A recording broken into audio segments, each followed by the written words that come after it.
الحمد لله نحمده ونستعينه ونستغفره ونعوذ بالله من شرور أنفسنا ومن سيئات أعمالنا ونعوذ بالله من شرور أنفسنا ومن سيئات أعمالنا ونعوذ بالله من شرور أنفسنا ومن سيئات أعمالنا من يهده الله فلا مضل له ومن يضلله فلا هادي له ونشهد أن لا إله إلا الله وحده لا شريك له ونشهد أن سيدنا ومولانا محمدا عبده ورسوله وصلى الله تعالى عليه وعلى آله وصحابه وأزواجه وذرياته ومن تبعهم بإحسان إلى يوم الدين أما بعد فأعوذ بالله من الشيطان الرجيم بسم الله الرحمن الرحيم إن بطش ربك لشديد إنه هو يبدئ ويعيد وهو الغفور الودود ذو العرش المجيد فعال لما يريد هل أتاك حديث الجنود فرعون وثمود بل الذين كفروا في تكذيب والله من ورائهم محيط بل هو قرآن مجيد في لوح محفوظ.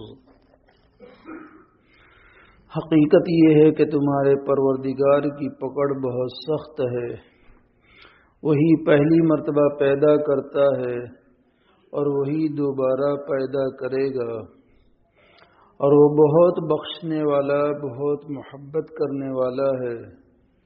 عرش کا مالک ہے، بزرگی والا ہے، جو کچھ ارادہ کرتا ہے کر گزرتا ہے. کیا تمہارے پاس ان لشکروں کی خبر پہنچی ہے، فرعون اور ثمود کے لشکروں کی؟ اس کے باوجود کافر لوگ حق کو جھٹلانے میں لگے ہوئے ہیں، جبکہ اللہ نے ان کو گھیرے میں لیا ہوا ہے. ان کے جھٹلانے سے قرآن پر کوئی اثر نہیں پڑتا، بلکہ یہ بڑی عظمت والا قرآن ہے جو لوح محفوظ میں درج ہے. گزشتہ بنی اسرائیل کے اوپر مختلف حالات کے تذکرہ کا بیان شروع ہوا تھا کہ انہوں نے بنی اسرائیل پر ظلم کرنا شروع رکھا. موسیٰ علیہ السلام کو نہ مانا، باوجود یہ کہ بار بار سمجھایا تو اللہ تعالیٰ نے مختلف حالات ان پر بھیجے، طوفان کی شکل میں، قحط سالی کی شکل میں. اسی طریقے سے ٹڈیوں کی شکل میں. آگے بڑھتے ہوئے اللہ تعالیٰ نے ان کے اوپر قمل کا عذاب بھیجا. وَأَرْسَلْنَا عَلَيْهِمُ الطُّوفَانَ وَالْجَرَادَ وَالْقُمَّلَ. قمل حضرت عبداللہ ابن عباس رضی اللہ تعالی عنہما سے ہی مختلف تفسیریں منقول ہیں. ایک تفسیر جوں کی جو بالوں میں ہو جاتی ہے، دوسری تفسیر اناج میں جو کیڑا لگ جاتا ہے اور جس کی وجہ سے اناج سارا خراب ہو جاتا ہے، بھوسی بن جاتا ہے، جس کی وجہ سے بعضوں نے وہ تفسیر کی ہے. تیسری تفسیر قمل کی کہ ایک کیڑا ہے جو جانوروں کو لگ جاتا ہے اور پھر اس سے جانوروں کی موت واقع ہوتی ہے. چوتھی تفسیر قمل کی چھوٹی چھوٹی مکھیاں جو انسانوں کے لیے بہت ہی مضر سمجھی جاتی ہے. جو اردو میں لکھا ہے وہ یہ ہے، ممکن ہے کہ مچھر ہی سے اس کو تعبیر کیا جائے، باقی کتاب میں یہ لکھا ہوا ہے کہ چھوٹی مکھی کہ جو انسان کے لیے بہت مضر یعنی نقصان دینے والی ثابت ہوتی ہے۔ یہ مختلف تفسیریں حضرت عبداللہ ابن عباس، حضرت قتادہ، مجاہد، سعید ابن جبیر رحمہم اللہ سے منقول ہے۔ جوں اتنی زیادہ کہ سر کے بالوں میں بھی جوں، کپڑوں پر بھی جوں، بدن کے اوپر بھی جوں، جیسے جوں کا طوفان اس کے بدن کے اوپر لگ گیا ہو، اتنی زیادہ جوئیں، بال میں 2-4 جوئیں ہوتی ہے تو کیا حال بنتا ہے کہ انسان کو کھجلانے سے فرصت نہیں ملتی، تو اب اتنا زیادہ جھنڈ کے جھنڈ کہ کپڑوں پر، جسم پر، بال میں، تو کیا کیفیت بنی ہوگی۔ کھانے پینے کی چیزوں میں وہ چھوٹی مکھیاں، کھانے کی چیز میں چھوٹی مکھیاں، پینے کی چیز میں چھوٹی مکھیاں، اور کوئی بھی اس سے مستثنا نہیں، اور 1-2 نہیں کہ چلو چمچ سے اس کو نکال کر کے باہر ڈال دیا جائے۔ یہاں ذرا رک کر کے ہمارے یہاں جو مکھی ہوتی ہے اس کے متعلق صحیح روایات بخاری، مسلم وغیرہ میں ہے،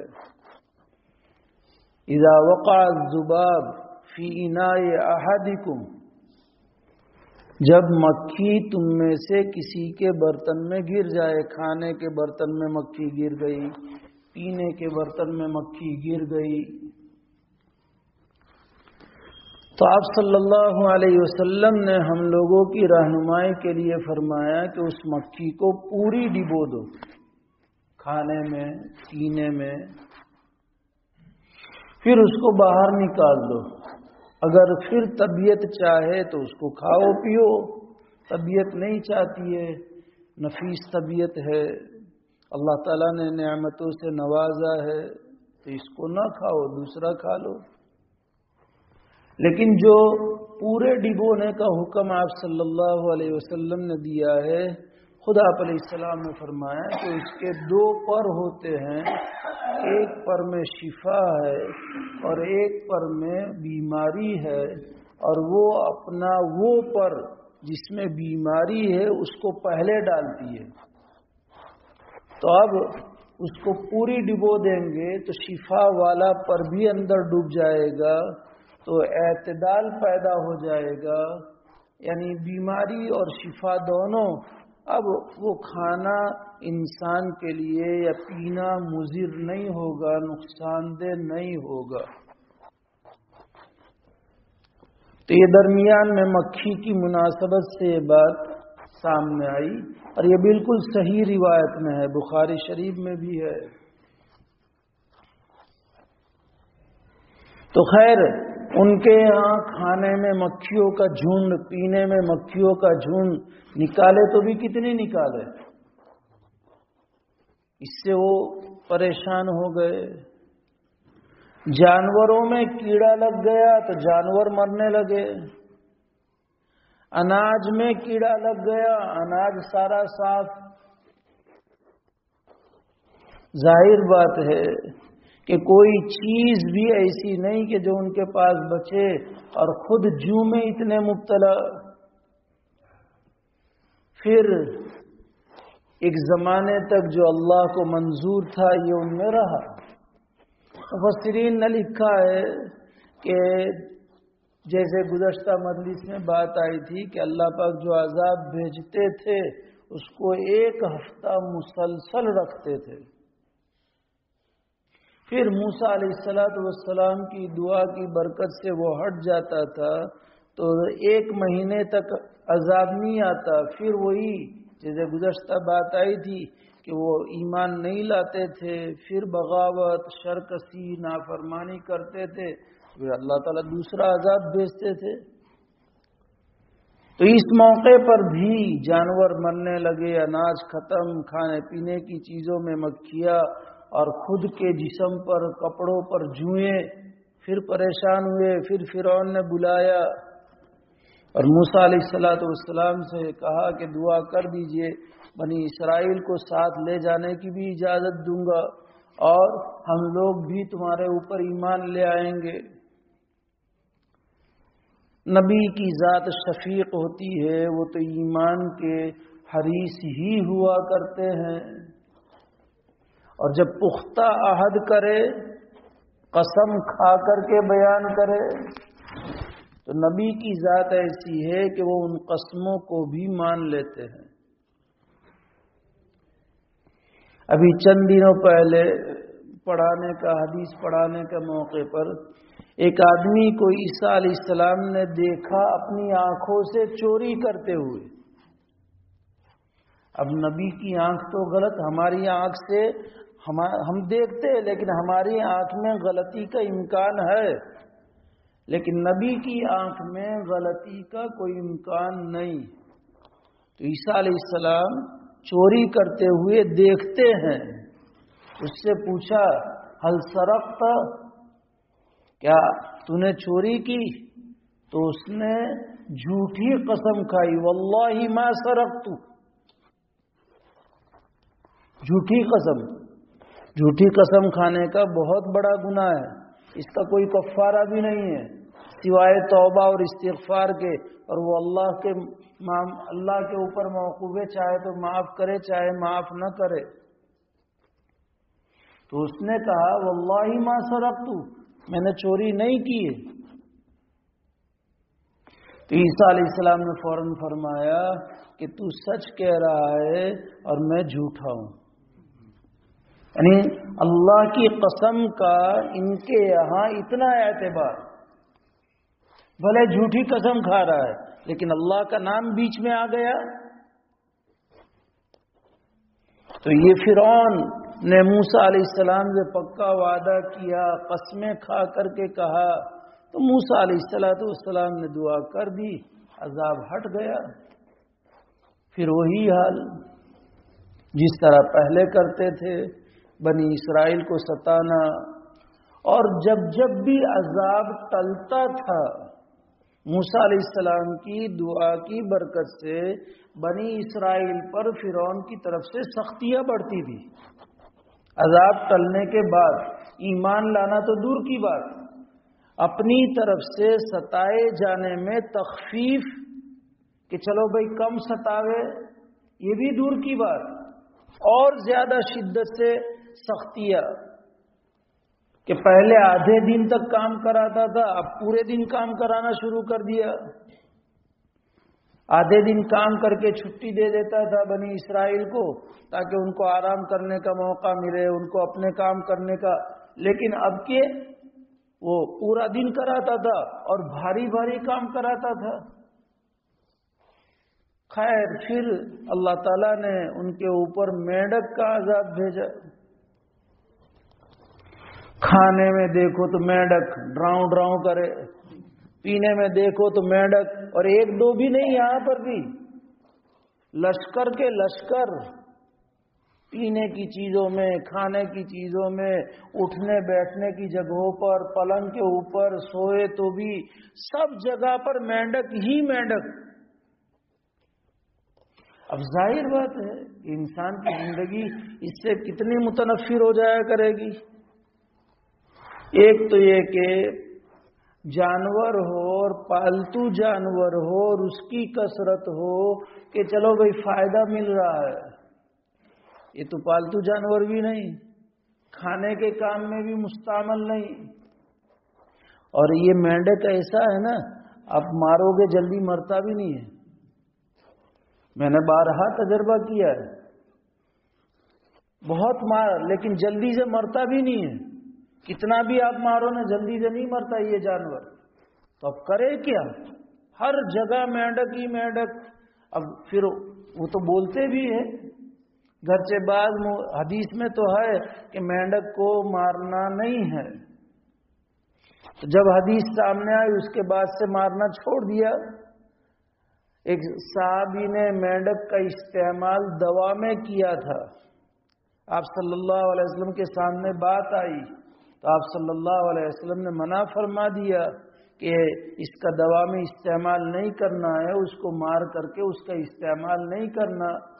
اس کے تحت میں بعض تابعین سے منقول ہے کہ مینڈک اللہ کی تسبیح خوب بیان کرتا ہے۔ وہ جو بھی بولتا ہے ڈراؤں ڈراؤں ہمیں لگتا ہے، لیکن وہ اللہ کی تسبیح خوب بیان کرتا ہے، اس لیے نبی اکرم صلی اللہ علیہ وسلم نے مارنے سے منع فرمایا۔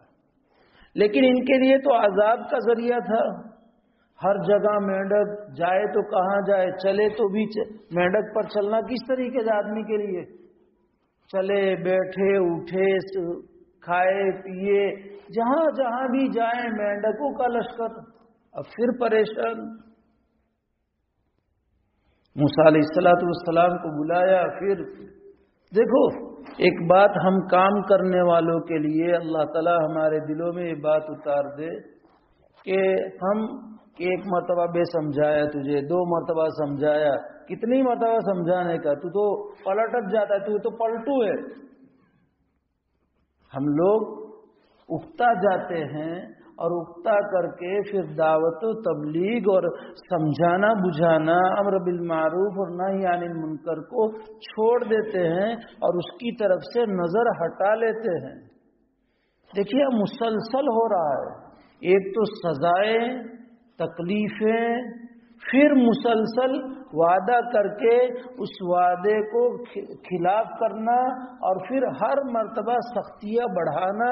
لیکن ایک مرتبہ بھی حضرت موسیٰ علیہ السلام نے یہ نہیں فرمایا کہ تو پلٹو ہے، ایک مرتبہ کہیں بھی قرآن میں اس کی تصریح نہیں ہے، اور احادیث صحیح ہمیں آپ صلی اللہ علیہ وسلم سے کہیں منقول نہیں ہے کہ موسیٰ علیہ السلام نے اس کو یہ کہا ہو کہ تو وعدہ خلافی کرتا ہے، میں دعا نہیں کروں گا، یا آپ نے اس سے اعراض کیا ہو، پہلو تہی کی ہو، کہیں بھی ایسا نہیں۔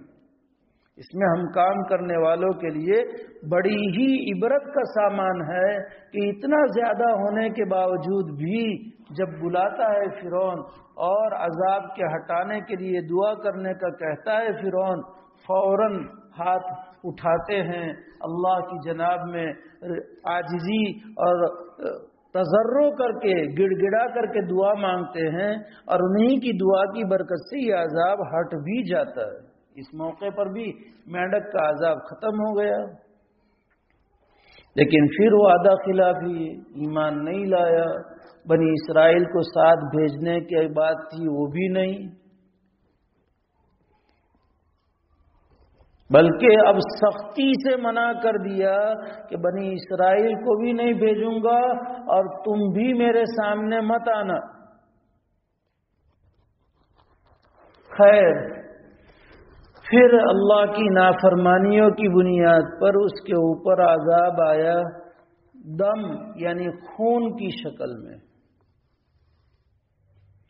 جہاں جہاں بھی جیسے جیسے بھی پانی کے مواقع تھے، جگہیں تھی جہاں ان کا پانی ہوتا تھا، وہ پانی سب خون بن گیا۔ بحر قلزم، اگر وہاں سے بنی اسرائیل پانی بھرتا ہے تو اس کے لیے پانی آتا ہے، اور اسی بحر قلزم سے قبطی اور فرعونی پانی لیتے تو خون آتا ہے۔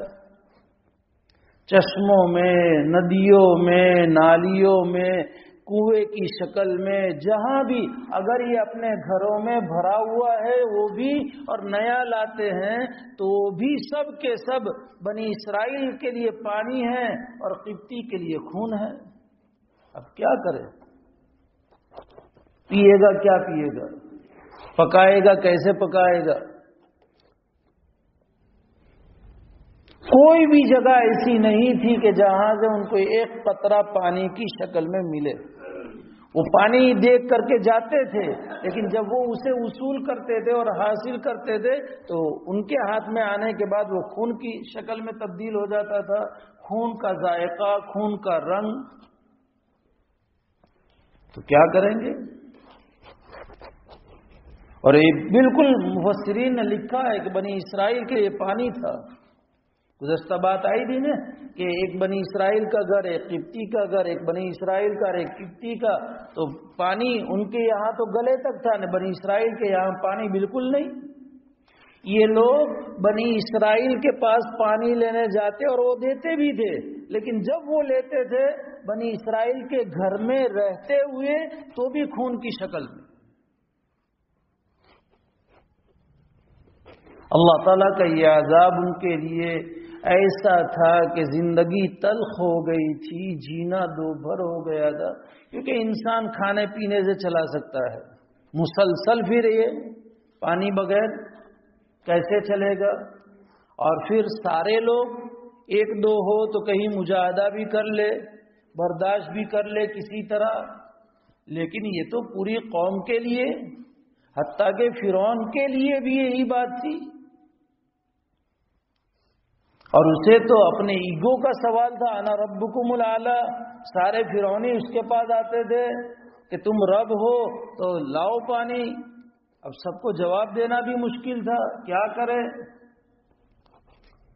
پھر ایک وقت کے بعد موسیٰ علیہ السلام کو بلایا، پھر دعا کرنے کے لیے کہا، پکا وعدہ کیا بنی اسرائیل کو ساتھ بھیجنے کا، اپنے ایمان لانے کا۔ پھر موسیٰ علیہ السلام نے ہاتھ اٹھائے جناب باری تعالیٰ میں اور باری تعالیٰ سے عرض کی، حضرت اللہ تبارک تعالیٰ نے اس عذاب کو ہٹا دیا، لیکن جوں کا تو کوئی فرق نہیں، بلکہ مصائب میں اور شدت کر دیتا تھا۔ لیکن فرعونی عاجز آ گئے تھے، مسلسل چالو تھا۔ فرعونیوں نے فرعون کو کہ ان کی وجہ سے ہم پر حالات ہیں، ان کی وجہ سے ہم پر حالات ہیں، اس لیے ان کو اپنے ہمارے ملک سے نکال دو، مجبور کیا فرعون کو۔ تو فرعون نے موسیٰ علیہ السلام کو بلا کر کے کہا کہ سب نکلو یہاں سے، اور ایسے نکلو کہ کوئی ایک فرد بھی باقی نہ رہے بنی اسرائیل کا مصر میں، حتیٰ کہ تمہارے جانور بھی تمہارے ساتھ، تمہارا کوئی حصہ ہمارے ملک میں نہیں ہونا چاہیے۔ ظاہر بات ہے، بھاؤتو تو نہ ویدے کی دو، موسیٰ علیہ السلام کو تو موقع ملا۔ موسیٰ علیہ السلام نے بنی اسرائیل کو آگاہ کر دیا تھا بِإِذْنِ اللہ، اللہ کے حکم سے، کہ اب ہمارا یہاں سے جانے کا وقت قریب آیا ہے، اور مصریوں کے اوپر اللہ ایسا ستم ڈھائے گا کہ جس ستم کو یہ لوگ برداشت نہیں کر سکیں گے اور کوئی بھی نہ بچ پائے گا، اس لیے ہمیں تیاری کر لینا ہے۔ چنانچہ بنی اسرائیل کا کوئی خوشی کا موقع بھی قریب میں تھا، تو انہوں نے مصریوں کے پاس سے عاریت کے طور پر، یعنی استعمال کرنے کے لیے زیورات مانگے، کپڑے مانگے، کیونکہ یہ تو دوسرے نمبر کے شہری تھے، ان کے لیے کوئی حقوق ہی نہیں تھے۔ اللہ کا کرنا ایسا کہ مصری عورتوں نے اپنے کپڑے بھی دیے، نے زیورات بھی دیے۔ اللہ کا حکم ہوتا ہے، جیسے ہم نے پڑھا فعال لما یرید، وہ جو چاہے سو کر کے ہی رہتا ہے، کوئی اس کے حکم کو ٹالنے والا نہیں ہے۔ تو یہاں پر بھی اب نظام بن رہا ہے، دیا یہ لوگ۔ موسیٰ علیہ السلام ایک رات سب کو مختلف مشورے وغیرہ ہونے کے بعد کہ اس رات کو ہمیں یہاں سے نکل جانا ہے۔ بچوں اور جانوروں کے علاوہ بنی اسرائیل 6 لاکھ تھے، ان کو لے کر کے نکلنا ہے۔ اور مصر سے نکل کر کے جانا کہاں ہے؟ فلسطین، شام۔ جیسے آج کل ہمارے سامنے ہے کہ مصر اور فلسطین کی بارڈر لگی ہوئی ہے، لیکن اب تو خیر اللہ تعالیٰ اور مزید آسانیاں اپنے فضل سے پیدا فرما دے، ہمارے مظلوم بھائیوں کے لیے اور ہر طرح کی سہولیات مہیا فرما دے۔ آبادی کے سارے اسباب اللہ اپنے خزانے غیب سے مکمل طور پر وافر مقدار میں ان کے لیے مہیا فرما دے۔ تو آپ کے سامنے ہے کہ مصر اور فلسطین کی بارڈر، اور یہ راستہ مصر سے فلسطین کا جو خشکی کا راستہ ہے بہت ہی قریب، اور مصر سے فلسطین جانے کا بحری راستہ، دریائی راستہ دور۔ اللہ تعالیٰ نے حکم دیا دریائی راستے سے جانا ہے، بری راستے یعنی خشکی کے راستے سے نہیں جانا ہے، حالانکہ بالکل قریب ہے، لیکن چونکہ وہ علیم اور خبیر ہے،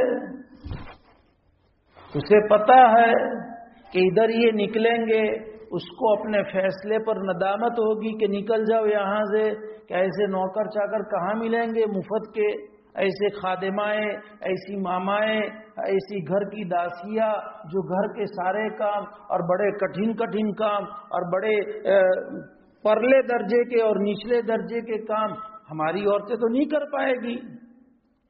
اس لیے افسوس تو ہوا، کہنے کو تو کہہ دیا کہ نکل جاؤ، لیکن افسوس بھی ہوا۔ اور موسیٰ علیہ السلام جب نکلے تو جو ان کے خادمین تھے، جن کو ملک کی نگرانی کے اوپر مقرر کیا تھا، انہوں نے فرعون کو بات پہنچا دی کہ یہ لوگ نکل چکے ہیں۔ فرعون نے بھی لشکر جرار تیار کیا ان کے تعاقب کے لیے۔ تو وہ علیم اور خبیر تھا، اسے پتا تھا اگر خشکی کے راستے سے جانے کا حکم دیتا اللہ تعالی، ممکن ہے کہ فرعون پیچھے جا لیتا اور پکڑ لیتا اور سب کو پکڑ کر کے پھر واپس مصر میں لے آتا اور پھر واپس غلام بنا کر کے رکھتا، اور بنی اسرائیل مدتوں تک مصری کے غلام بن کر کے رہے تھے۔ اس کی وجہ سے ان کے اندر بزدلی اتنی تھی کہ وہ لڑائی اور جہاد کرنے کے بالکل ہمت رکھتے نہیں تھے۔ اس لیے اللہ اس قریب راستہ جو خشکی کا تھا اس کے بجائے دریائی راستہ دور سے لے جا کر کے اپنا معجزہ جو نبی کے ہاتھوں ظاہر کرنا ہے اس کو دکھانا بھی تھا اور اسے ہلاک بھی کرنا تھا، اس لیے اس لمبے راستے سے جانے کا حکم دیا۔ خیر نکل رہے ہیں، اللہ تعالی اندھیری رات، چھوٹے بچے ہیں، جانور ہیں، سب ہیں، اللہ تعالیٰ نے اپنے فضل سے موسیٰ علیہ السلام کی دعا کی برکت سے خود روشنی کا نظم کیا ہے کہ روشنی آگے آگے چلتی ہے، بیچ میں روشنی ہے، خود اللہ تعالیٰ کی طرف سے عمود کا لفظ ہے، یعنی کھمبے لگائے اور وہ کھمبوں کے اوپر روشنیاں چمکتی تھی، کچھ کھمبے آگے کچھ بیچ میں، اس طریقے سے یہ لوگ اطمینان سے روشنی، کیونکہ تاریکی میں چلنا دشوار، اس لیے روشنی والے راستے میں آسانی سے چلتے تھے۔ صبح ہونے کو تھی کہ پیچھے پلٹ کر کے دیکھا کہ فرعون بڑے لشکر کے ساتھ بالکل قریب آ گیا ہے اور آگے دریا ہے۔ اب بنی اسرائیل سارے موسیٰ کے اوپر لپکے کہ ہم نے تجھے کہا تھا، جو الفاظ ہے مفسرین نے کہ ہم نے تمہیں کہا تھا کہ ہمیں مصر میں رہنے دو، یہاں جنگل اور بیابان میں ہماری قبریں بھی کوئی کھودنے کے لیے تیار نہیں، ہم غلامی میں رہنے کو تیار تھے، ہم ان کی خدمت کرنے کو تیار تھے، تم کو کہتے تھے۔ کیسی زبردست قوم تھی کہ نعمتوں، موسیٰ کی دعائیں، برکتیں، معجزات، ان سب کو دیکھنے کے باوجود بھی، اپنے نبی پر ایمان لانے کے باوجود بھی نبی سے بار بار اس طرح کے الجھنے کے مواقع یہ بنی اسرائیل کا خاصہ رہا ہے۔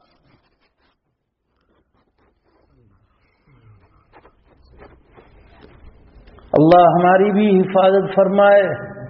کیونکہ آپ علیہ السلام نے روایت میں فرمایا ہے کہ تم اگلوں کے طریقے پر اس طرح چلو گے جیسے نشان قدم پر چلا جاتا ہے. لَتَرْكَبُنَّ سَنَنَ مَنْ قَبْلَكُمْ حَذْوَ النَّالِ بِالنَّالِ. صحابہ نے پوچھا من ہم الیہود والنصارى، آپ نے فرمایا کہ اور کون؟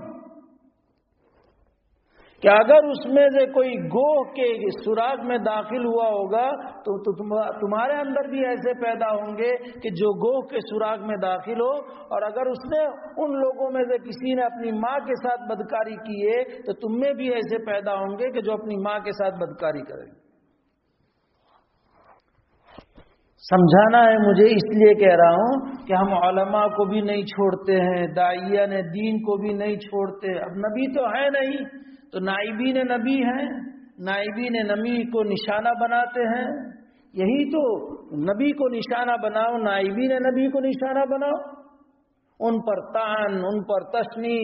اگر وہ بشر ہونے کی وجہ سے تھوڑا بھی ان سے کوئی غلطی ہو جاوے تو کہ امام نہیں چاہیے چھوٹا کرو تو جو ہم اس مسجد میں نماز پڑھنے آئیں گے. یہ میں سمجھانا چاہتا ہوں. لَتَرْكَبُنَّ سَنَنَ مَنْ كَانَ قَبْلَكُمْ. انہوں نے اپنے نبی کو ان سب کے باوجود بھی یہ کہا کہ ہم نے تمہیں نہیں کہا تھا کہ ہمیں مصر میں رہنے دو. موسیٰ علیہ السلام کہہ رہے عاجزی کے ساتھ کہ اللہ میرے ساتھ ہے، اللہ کی مدد آئے گی، گھبراؤ مت. ادھر اللہ کی طرف سے حکم ہوتا ہے کہ اپنا عصا مارو بحر قلزم کے اوپر. مارا، راستہ بن گیا. اب بنی اسرائیل اطمینان سے پار ہو رہے ہیں دریا سے. فرعون نے دیکھا تو شیخی بگارنے لگا، مونچھ کے اوپر تاؤ دینے لگا. مونچھ پر تاؤ دینا ایک محاورہ ہے، کوئی حقیقت نہیں. عمر سمجھ لینا کہ وہ مونچھ پر تاؤ دینے لگا. ٹھاکر صاحب ہوتے ہیں نا مونچھ پر تاؤ دینے والے، ٹھکرانی کے سامنے تاؤ دے کر کے ٹھاکر صاحب بولتے ہیں. تو فرعون مونچھ پر تاؤ دینے لگا کہ دیکھو میری کرشمہ سازی کہ ان کو پکڑنے کے لیے میرے لیے دریا نے راستہ بنا دیا. ابھی آگے تو بڑھ، تیرے لیے دریا راستہ ہے کہ نہیں، یہ کہا اس نے. جب سارے بنی اسرائیل بحر قلزم کے کنارے پہنچ گئے اور خشکی پر پہنچ گئے، پھر اللہ کا حکم دریا کو ہوا کہ جیسے تھے ویسے ہو جاؤ، اور یہ اس طریقے سے ہلاک ہو گیا. سارے فرعونی ایک بھی نہیں بچا، اور فرعون بھی غرق ہونے لگا. غرق ہونے کے وقت کہنے لگا آمنت لا الہ الا الذی، قرآن میں ہے لا الہ الا الذی آمنت بہ بنو اسرائیل وانا من المسلمین، کہ میں اس اللہ پر ایمان لایا ہوں جس پر بنی اسرائیل ایمان لائے تھے، اور میں مسلمان ہونے والوں میں سب سے پہلا مسلمان ہوں. اللہ کی طرف سے ارشاد ہوتا ہے الآن وقد عصیت قبل وکنت من المفسدین. اب سمجھ پڑ رہی ہے، اب اس کا ایمان معتبر نہیں، اس لیے کہ فرشتے عذاب کے اس کی آنکھوں کے سامنے آ چکے تھے. اس نے دل کی گہرائی سے ایمان قبول نہیں کیا تھا. ان فرشتوں کو دیکھ کر، عذاب کے فرشتوں کو دیکھ کر کے اس نے ایمان کے کلمات بولے تھے، وہ بھی نفاق کے طور پر. اور چونکہ ایمان بالغیب معتبر ہوتا ہے، مشاہدے کے بعد ایمان. اب یہ تو اوپر کے احوال نظر آنے لگے، اسی لیے روایت میں ہے کہ بندے کی توبہ قبول ہوتی ہے جب تک کہ وہ حالت غرغرہ میں نہ آ جائے. اور حالت غرغرہ کا مطلب ہی یہ ہے کہ اس کی موت اس درجے پر آ چکی ہے کہ فرشتے آ گئے ہیں اور اس کو فرشتے دکھائی دے رہے ہیں روح قبض کرنے کے لیے. اب اس کی توبہ کا دروازہ بند. ان اللہ تعالی یقبل توبۃ العبد ما لم یغرغر. اللہ تعالیٰ بندے کی توبہ قبول کرتے ہیں جب تک کہ حالت غرغرہ میں نہ ہو، یعنی اس کی روح نکالنے کے والے فرشتے نظر نہ آ جائے، وہاں تک تو توبہ قبول کرتے ہیں۔ لیکن فرشتے جب روح نکالنے والے نظر آ گئے، اب یہ ایمان بالغیب نہیں رہا، ایمان بالمشاہدہ ہو گیا، اس لیے اس کا ایمان معتبر نہیں۔ تو یہاں پر بھی فرعون اب غرق ہو رہا ہے، اور اوپر کے فرشتے اس کے سامنے ہیں روح قبض کرنے والے، اس وقت کہہ رہا ہے، اس لیے اللہ نے فرمایا کہ ابھی تک تو فسادیوں میں تھا، ابھی تک تو نافرمانیوں پر تلا ہوا تھا، اور اپنی کرشمہ سازی کہہ رہا تھا دریا کے سامنے، اب ایمان کی کہاں سوجھی؟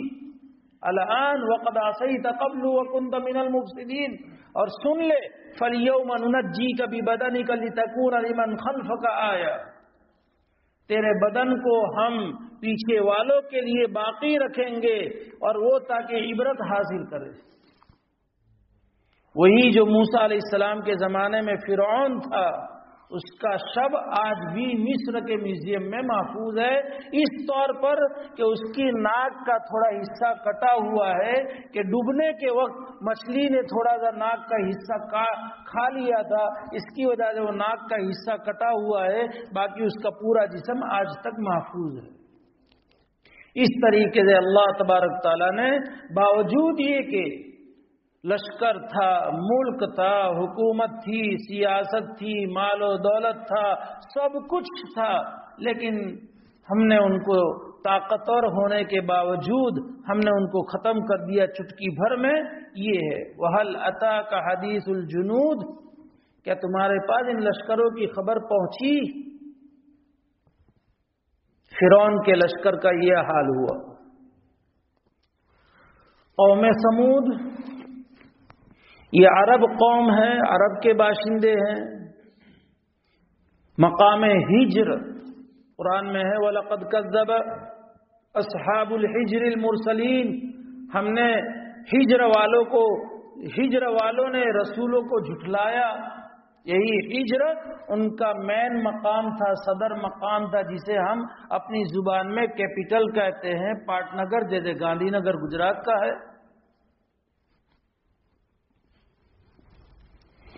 ان کی بھی بڑی طاقتیں تھی، ڈل ڈول بھی بڑے تھے، لمبائی چوڑائی طاقت، ہر اعتبار سے اللہ نے نوازا تھا، ہر اعتبار سے، کھانے پینے کے اعتبار سے، طاقت کے اعتبار سے۔ شاہ عبدالعزیز صاحب محدث دہلوی علیہ الرحمٰن نے لکھا ہے ان کی 1700 آبادیاں تھی، 1700، اور سب آبادیاں پہاڑوں کو تراش کر کے انہوں نے بسائی ہوئی تھی، اور آج بھی ہے وہ آبادی، آج بھی ہے کھنڈرات کی شکل میں۔ لوگ جاتے ہیں مدینہ منورہ تو وہاں سے پھر آگے بڑھتے ہوئے ان کے پاس موقع ہوتا ہے، فراوانی ہوتی ہے، سہولیات ہوتی ہے، تو وہاں پر لوگ جاتے بھی ہیں دیکھنے کے لیے۔ تبوک جاتے ہوئے نبی اکرم صلی اللہ علیہ وسلم غزوہ تبوک میں گئے تھے، درمیان میں ان کی آبادیوں پر سے گزر ہوا تھا، آپ صلی اللہ علیہ وسلم نے صحابہ کرام رضی اللہ عنہم کو آگاہ فرما دیا تھا کہ یہاں سے جو غفلت میں گزرے تو روتے ہوئے، عاجزی کرتے ہوئے یہاں سے گزرنا ہے، کہیں ایسا نہ ہو کہ ان بستی والوں پر اللہ کا قہر نازل ہوا تھا، عذاب کہیں تم کو بھی نہ پہنچ جائے۔ چنانچہ کچھ صحابہ کرام نے نہ معلوم ہونے کی وجہ سے وہاں کے کنویں سے پانی لے کر کے اس سے آٹا گوندا تھا اور روٹیاں پکانے۔ جب آپ صلی اللہ علیہ وسلم کو جب معلوم ہوا، آپ صلی اللہ علیہ وسلم نے فرمایا کہ ساروں کو بیکار کر دو، استعمال میں نہیں لانا ہے، جانوروں کو کھلا دو۔ اور خود آپ صلی اللہ علیہ وسلم نیچی نگاہ کر کے، اپنے سر پر رومال جھکا کر کے تیزی کے ساتھ روانہ ہو گئے تھے، روتے ہوئے کہ کہیں یہاں کی بستی پر جو عذاب نازل ہوا تھا وہ عذاب نازل نہ ہو جائے۔ ہم لوگ تو سیر و تفریح کے لیے جاتے ہیں نا، چلو بھائی دیکھ آوے، 2001 کے زلزلے میں کچھ بھوج جا کر کے دیکھ آوے۔ یہ سیر و تفریح سیر و تفریح کے لیے نہیں ہیں. سیروا فی الارض فانظروا کیف کان عاقبۃ المجرمین، سیروا فی الارض فانظروا کیف کان عاقبۃ المکذبین، کہ زمین میں چل پھر کر کے دیکھو کہ مجرموں کا کیا حال ہے، جھٹلانے والوں کا کیا حال ہے. عبرت حاصل کرنے کے لیے جاؤ سیر و تفریح کے، وہاں ساتھ میں طباخ کو بھی لے کر کے جاؤ نے، دیگے بھی لے کر کے جاؤ نے، وہاں دیگے چڑھے نے، اپنے کیمرے سے فوٹو کھینچے اور سب پھر لوگوں کو لا کر کے البم بنا کر کے اس کو دکھائے اور ہنسی مذاق میں یہ سفر پورا ہو جائے. نظرت عینائے، کچھ بوجھ کا زلزلہ 2001 کا اپنی آنکھوں سے میں نے دیکھا ہے.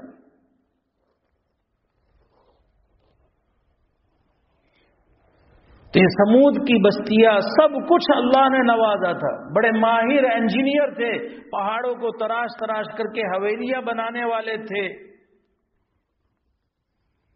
قوم عاد کی یعنی ہود علیہ السلام کی قوم کی ہلاکت کے بعد یہ باقی لوگ، ان سے پھر آبادیاں پھیلی تھی، ان میں بھی بت پرستی، شرک، اللہ کے ساتھ اللہ کو ایک نہیں مانتے تھے، اللہ کے ساتھ بہت ساروں کی پوجا کرتے تھے.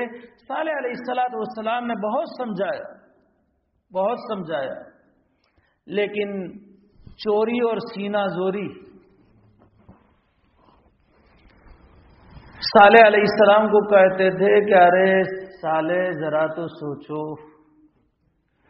کہ اگر ہم ناحق پر ہوتے، ہمارا مذہب صحیح نہ ہوتا تو یہ دھن دولت، یہ حشم و خدم، یہ لاؤ لشکر، یہ باغات، یہ پھل فروٹ، یہ سبزیاں، یہ مکانات، یہ حویلیاں، اور خود تمہارا اور تمہارے ماننے والوں کا حال دیکھو کہ کپڑے پہننے کے لیے نہیں ہے، نہ سر چھپانے کے لیے مکان نہیں ہے. تو مذہب حق، اگر ہم باطل مذہب پر ہوتے تو یہ سب ہمارے پاس ہوتا.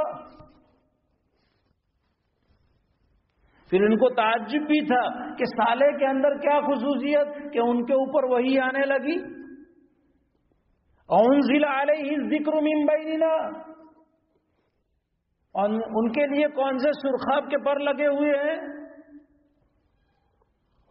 صالح علیہ السلام کے اوپر جو کچھ کمزور لوگ ایمان لائے تھے، اور یہ ہمیشہ ہر نبی کی نبوت کا یہی سلسلہ رہا ہے، مالداروں نے اور پیٹو لوگوں نے اور بڑے سر والوں نے انکار کیا ہے، اور اولاً ماننے والے کمزور ہی پہلے نمبر پر آئے ہر نبی کے ساتھ.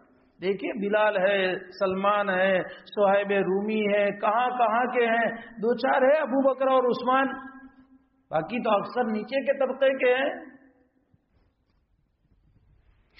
تو جو کمزور لوگ تھے ایمان لانے والے، ان سے پوچھتے تھے کیا تم ایمان لائے ہو، یہ صالح جو کہہ رہے وہ سب حق بات ہے؟ تو کہتے کہ ہاں بالکل ہم تو ایمان لائے. تو کہا کہ ہم تو انکار کرتے، کچھ ماننے والے نہیں ہیں. جب بہت ہو گیا اور قوم کو بڑی پریشانی ہوئی تو اخیر درجے میں کہ کوئی نشانی پیش کرو جو تمہاری نبوت اور رسالت کی تصدیق کرنے والی ہو. صالح علیہ السلام نے فرمایا کہ کون سی نشانی چاہتے ہو؟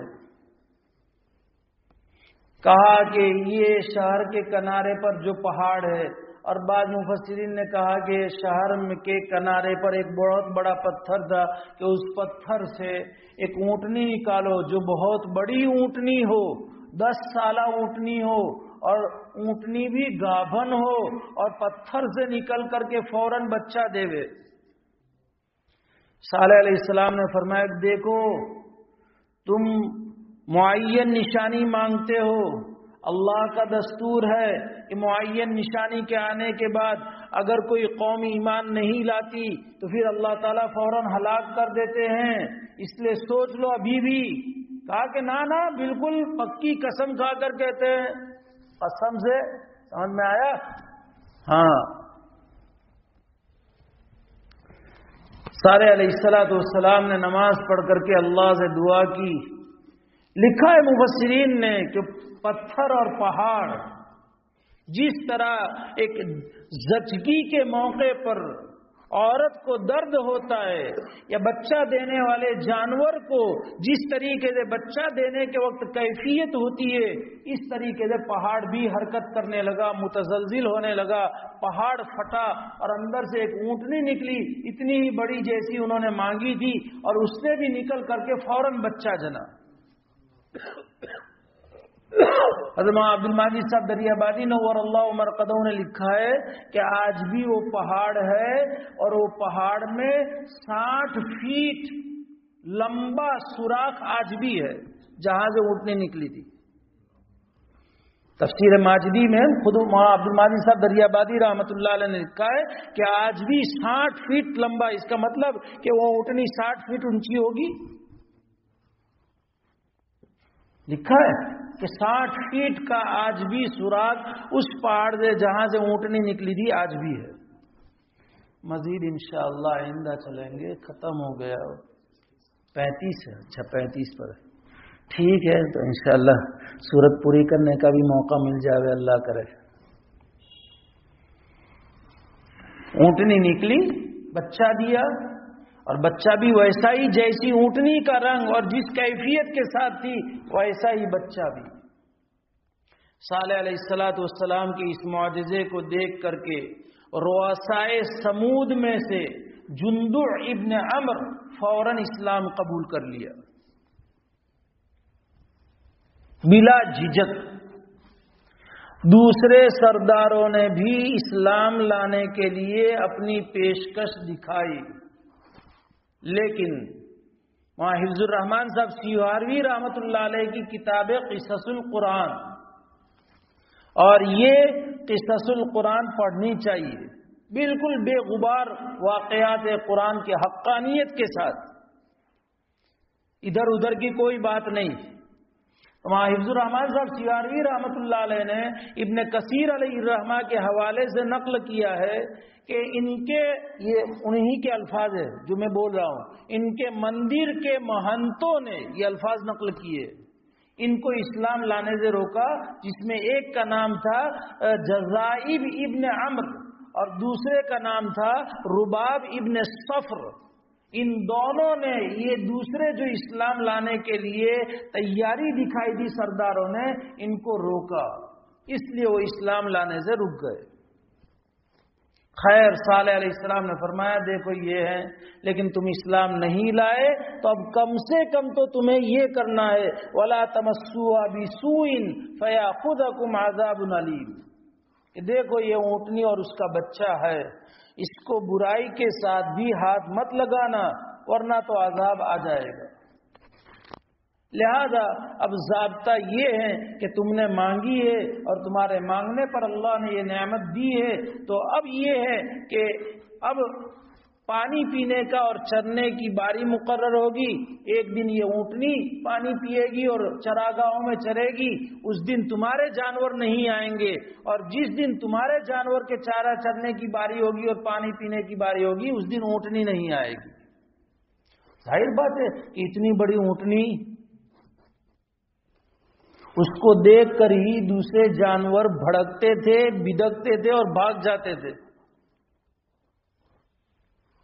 خیر، اس طرح سلسلہ چلنے لگا، ان کے دلوں میں صالح علیہ السلام کی صداقت بیٹھ گئی تھی،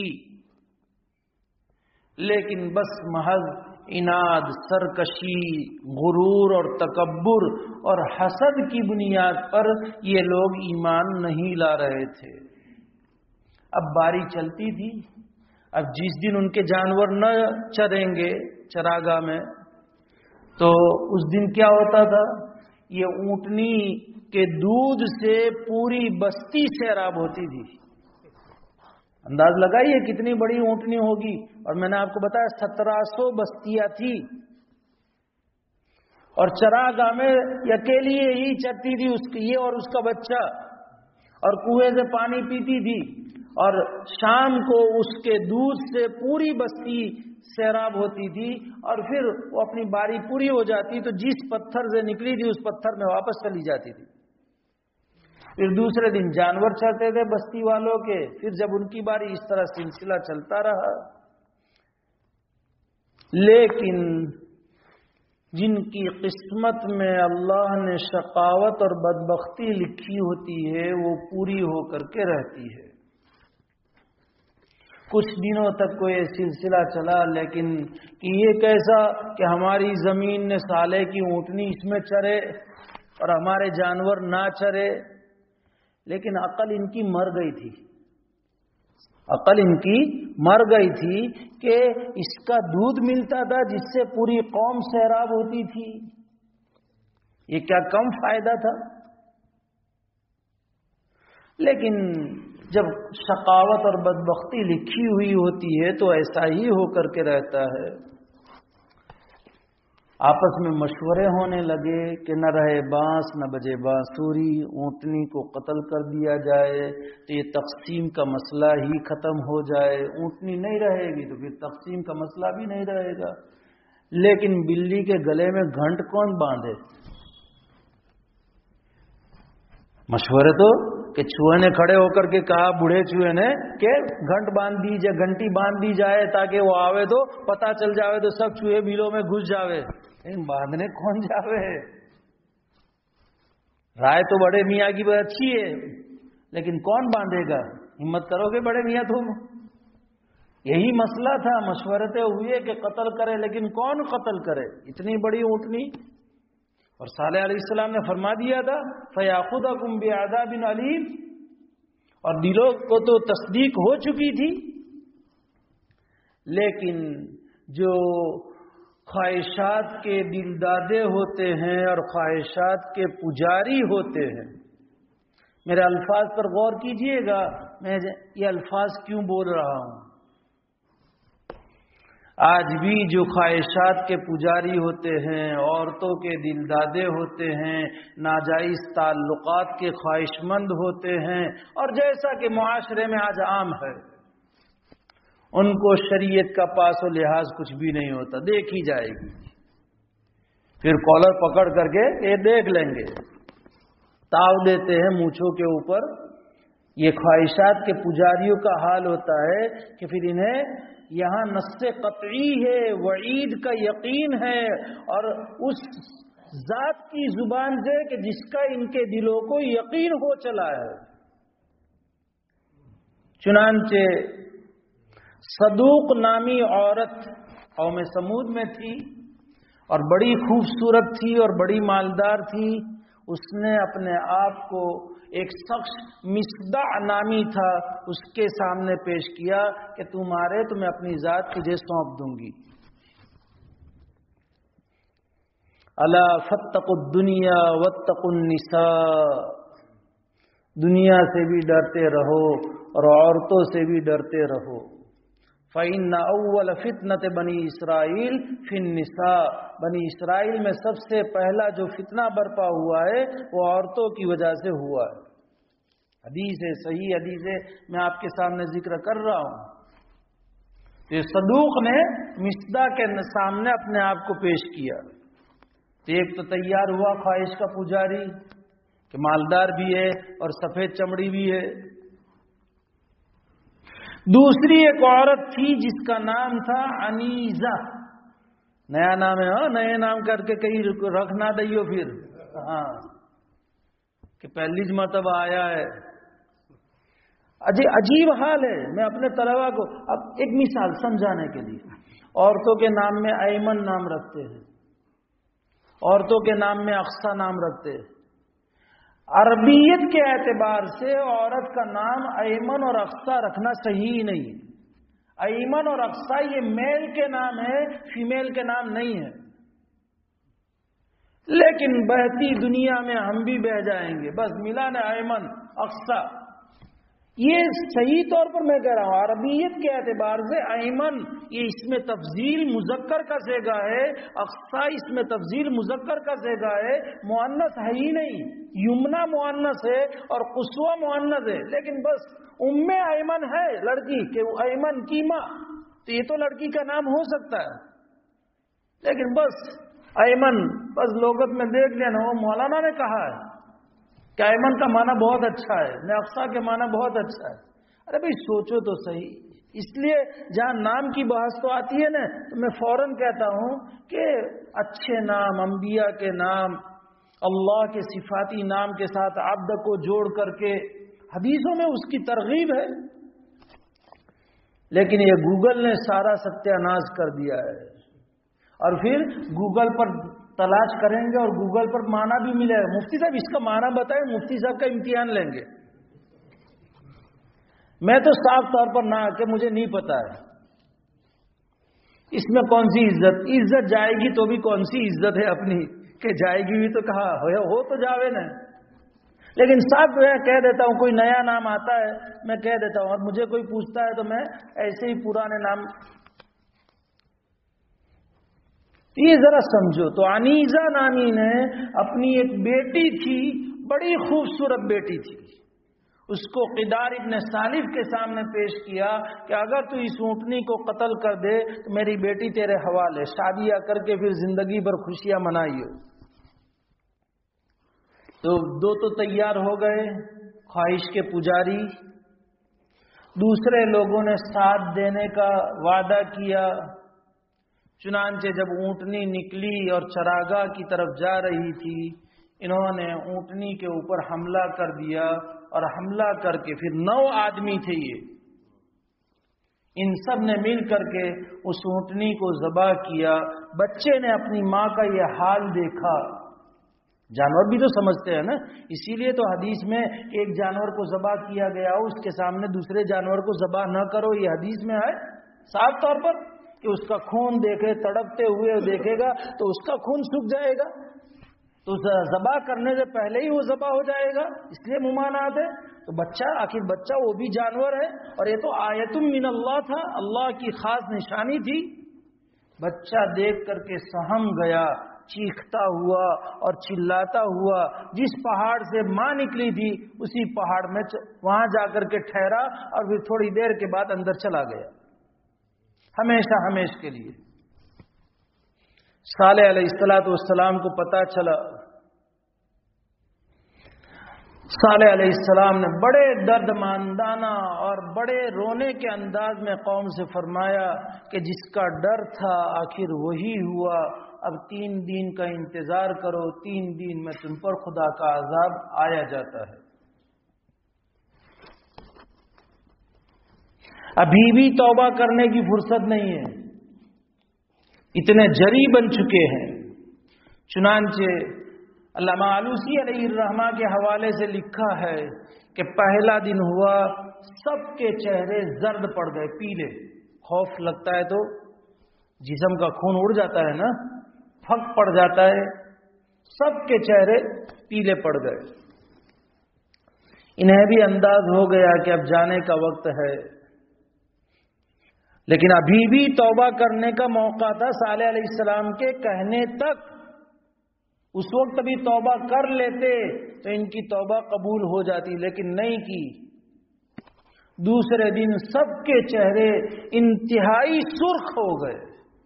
ایک تو معمولی سرخ یہ خوبصورتی کی علامت ہے، لیکن انتہائی سرخ، آدمی کو جب ایک دم بخار چڑھتا ہے تو لال لال ہو جاتا ہے، اور خصوصاً گوری چمڑی ہوتی ہے تو ایک دم لال لال ہو جاتا ہے۔ یہ لال کسی کو خوبصورتی نہیں لگتی ہے، یہ وبا سمجھا جاتا ہے، عذاب سمجھا جاتا ہے۔ تو انتہائی درجہ کے سرخ ہو گئے، اور تیسرے دن سب کے چہرے کالے پڑ گئے، بس اب موت کا انتظار تھا۔ شام ہوئی اور شام کے بعد صبح ہوئی ہے، تو اب قرآن میں مختلف الفاظ ہے، مختلف الفاظ کی بنیاد پر ممکن ہے کہ سب عذاب آئے ہو۔ جبرائیل نے ایک آواز لگائی بستی کے باہر کھڑے رہ کر کے، جبرائیل کی آواز سے جو جس حال میں تھا اسی حال میں اس کا دل پھٹ گیا، اور جبرائیل کی آواز کی وجہ سے ایسی خطرناک آواز تھی کہ زمین بھی متزلزل ہو گئی۔ جبرائیل کی آواز اتنی سخت تھی کہ آسمان بھی اتنا ڈر گیا کہ آسمان کی بجلی بھی ظاہر ہونے لگی۔ تو آسمانی بجلی آئی، زمین میں پھٹان پیدا ہوئی، جبرائیل کی آواز فَأَخَذَتْهُمُ الرَّجْفَةُ کہیے، فَأَخَذَتْهُمُ الصَّيْحَةُ ہے، کہیں کڑک کی آواز صاعقہ کا لفظ ہے. اس طریقے سے تینوں طرح کے عذاب نے اس پوری قوم کو گھیر لیا اور سب کے سب مر گئے. صرف وہ صالح علیہ السلام اور ان پر جو تھوڑے لوگ ایمان لائے تھے وہ بچے. صالح علیہ السلام نے جب ان کو دیکھا مردے ہونے کی حالت میں، ان کی لاش کے پاس جا کر کے حسرت بھرے انداز میں لقد انذرتکم وابلغکم رسالات ربی ونصحت لکم، کہ میں نے احکام پہنچائے تھے، میں نے خیر خواہی کی تھی، میں نے تم کو ڈرایا تھا، لیکن تمہارا حال یہ تھا کہ تم نصیحت کو پسند نہیں کرتے تھے. ناصحہ مت کر نصیحت، دل میرا گھبرا ہے. آج ہم لوگوں کا بھی حال یہ ہے کہ کوئی نصیحت کا کہ یہ مفتی صاحب آئے ہو اس لیے راستہ بدل لو. ناصحہ مت کر نصیحت، دل میرا گھبرا ہے. یہ سمجھانا چاہتا ہوں کہ وہ زبان سے بولتے تھے، ہم زبان سے نہیں بولتے ہیں، عمل سے ظاہر کرتے ہیں، نصیحتوں سے کتراتے ہیں. کوئی ہمارا خیر خواہ ہو وہی ہمیں ٹوکے گا، جس کو خیر خواہی نہیں ہوتی وہ نہیں ٹوکے گا، یہ یاد رکھو. لیکن وہی حال ہوا. اس طریقے سے اس قوم کو بھی اللہ نے، اور یہ دونوں کے واقعات عرب، ایک تھوڑی 5 منٹ لے لوں گا تاکہ آج سورت پوری ہو جائے، اور اس کو بھی مختصر کر کے، کیونکہ پھر آئندہ مضمون. عرب حضرات ان دونوں سے واقف تھے، اس لیے اللہ تعالیٰ نے فرعون کا بھی ذکر کیا اور سمود کا بھی ذکر کیا. لیکن ان کے واقعات سے واقف ہونے کے باوجود کفار مکہ اور عرب کے مشرکین اتنے نیڈر تھے کہ آپ علیہ الصلوۃ والسلام سمجھا رہے ہیں. آپ علیہ السلام ان اگلی قوموں کے واقعات بتا رہے ہیں. قرآن نازل ہوتا ہے مکی دور میں، سورہ اعراف ہے، سورہ نمل ہے، سورہ شعراء ہے، اس میں یہ سارے قصے اللہ تعالیٰ نے بیان کیے ہیں اور آپ علیہ السلام انہیں سمجھا رہے ہیں. لیکن کیا کہتے ہیں؟ ان ھذا الا اساطیر الاولین، کہ یہ تو بس جھوٹے واقعات ہیں، اگلوں کی بے سند باتیں ہیں، یہ خالی ڈرانے اور دھمکانے کے لیے ہیں، اس کی کوئی حقیقت نہیں ہے، یہ کہتے ہیں.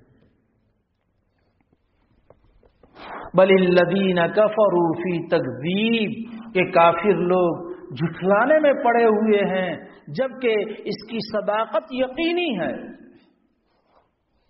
لیکن جھٹلا کر کے اپنے اوپر ہی وبال بھگت رہے ہیں اور وبال لانے کی کوشش کر رہے ہیں، اس لیے کہ اللہ تبارک تعالیٰ کے علم میں سب کچھ ہے. اللہ علیم ہے، خبیر ہے، اور اللہ کے احاطہ علم اور احاطہ قدرت میں سے کوئی بھی نکل نہیں سکتا ہے کہ اللہ کی اگر پکڑ آ جائے تو کوئی بھاگ جائے، اللہ کی پکڑ سے بچ کر کے کوئی نکل جائے اور بچ جائے. اللہ سب کو گھیرے میں لیے ہوئے ہیں. اس لیے ان کو اس بات کا احساس کرنا چاہیے کہ جیسے ان طاقتور قوموں کا، اور قریش مکہ کی طاقت ان لوگوں کے مقابلے میں کچھ بھی نہیں ہے، لیکن پھر بھی یہ نیڈر ہے اور اللہ سے بے خوف ہو کر کے نبی اکرم صلی اللہ علیہ وسلم کی تکذیب کر رہے اور جھٹلا رہے اور ستا رہے ہیں. اللہ تعالیٰ فرماتے ہیں کہ سنو، یہ قرآن کی جو باتیں ہیں نا، ایک تو قرآن خود مقدس کتاب ہے، قرآن مقدس کتاب ہے، قول فیصل ہے، یہ دل لگی کے قصے اور کہانیوں کی کتاب نہیں ہے، یہ واقعی کتاب ہے. اس کے اندر جو باتیں ہیں بالکل سراسر سچ پر مبنی ہے، ذرہ برابر بھی اس کے اندر رتی برابر بھی سچ کے علاوہ شک تردد کسی کو ہو، یہ ایسا ہو نہیں سکتا. جو جیسا بیان کیا ہے اللہ نے وہ ایسا ہی ہے، اور یہ اس لیے ہے کہ لوح محفوظ میں سے آپ کے پاس آیا ہے، اور لوح محفوظ ایسی زبردست اللہ کے پاس کتاب ہے کہ وہاں تک کسی کی بھی رسائی نہیں کہ اس میں جو چاہے کوئی پہنچ کر کے اس میں بدل ڈالے۔ تو جب وہاں بدل دیا گیا اور وہاں سے یہ آیا تو اس میں بھی بدل دیا گیا ہے۔ یہ خیالستو محالستو جنوں والی بات ہے۔ لوح محفوظ وہ کتاب ہے زبردست۔ عبد المجید صاحب دریابادی نور اللہ مرقدہ نے نقل کیا ہے کہ لوح محفوظ ایک ایسی زبردست کتاب ہے کہ جس کتاب کی لمبائی اور چوڑائی دنیا کی لمبائی اور چوڑائی کے برابر ہے، اور اس کی حقیقت سے ہم لوگ بے خبر ہیں، اس کو ہم سوچ نہیں سکتے۔ امام عبد المجید صاحب دریابادی نور اللہ مرقدہ کا کلام ہے۔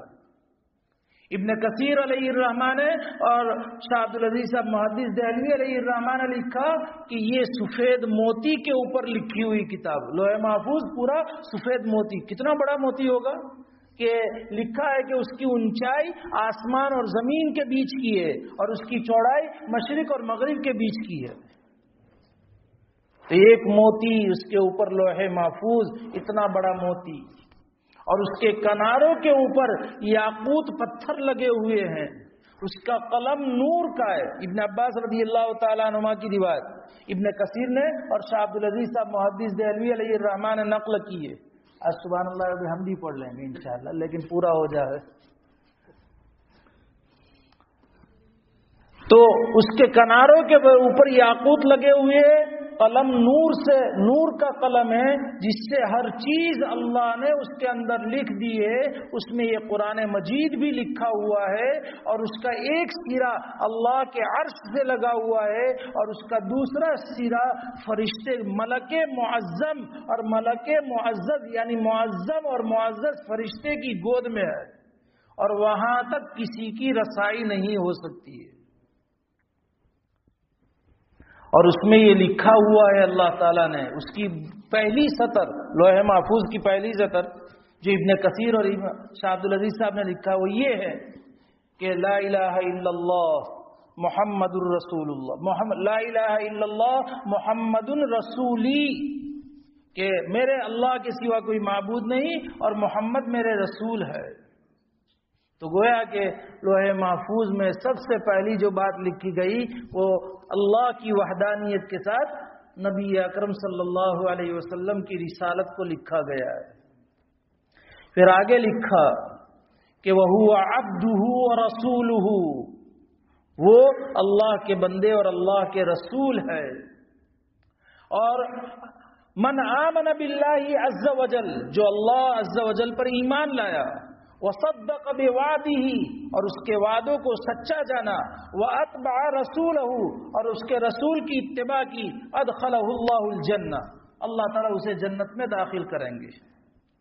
اور امام قرطبی علیہ الرحمن نے لکھا کہ لوح محفوظ میں جو لکھا ہے اللہ تعالیٰ نے کہ لا الہ الا انا، میں ہی اللہ ہوں، محمد الرسولی، محمد میرے رسول ہے، من استسلم قضائی، جس نے میرے فیصلوں کو قبول کر لیا، وصبر علی بلائی، اور میرے مصیبتوں پر صبر کیا، وشکر نعمائی، اور میری نعمتوں کے اوپر شکر ادا کیا، کتبتہ فی الصدیقین، میں اس کو صدیقین میں لکھ دوں گا، وبعثتہ مع الصدیقین، اور اس کو جنت میں صدیقین کے ساتھ بھیجوں گا، ومن لم یستسلم قضائی، اور جس نے میرے فیصلے کو قبول نہیں کیا، ولم یصبر علی بلائی، اور میری مصیبتوں پر اس نے صبر نہ کیا، ولم یشکر نعمائی، اور میری نعمتوں پر جس نے شکر نہ کیا، تو اتخذ الہا سوائی،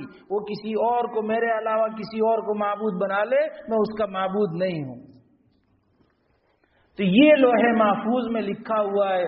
وہ لوح محفوظ وہاں سے جب جبرائیل وحی لے کر کے آتے تھے، فَإِنَّهُ يَسْلُكُ مِن بَيْنِ يَدَيْهِ وَمِن خَلْفِهِ رَصَدًا، جبرائیل کے ساتھ بھی حفاظتی دستے، جبرائیل خود بڑے طاقتور، لقوی امین، طاقتور ہے، امانت دار ہے خود جبرائیل، پھر مزید حفاظتی دستے آپ علیہ السلام کو وہی پہنچا رہے، آپ کے پاس بھی حفاظتی پہرا کہ یہاں کوئی دوسرا اس میں آمیزش نہ کر سکے، یہاں سے کوئی شیطان اور جنات چرا کر کے لے جا کر کے اپنی یہاں کی باتوں میں خلط ملط کر کے کوئی پیش نہ کر سکے۔ اللہ نے اتنا زبردست حفاظت کا انتظام کیا ہے۔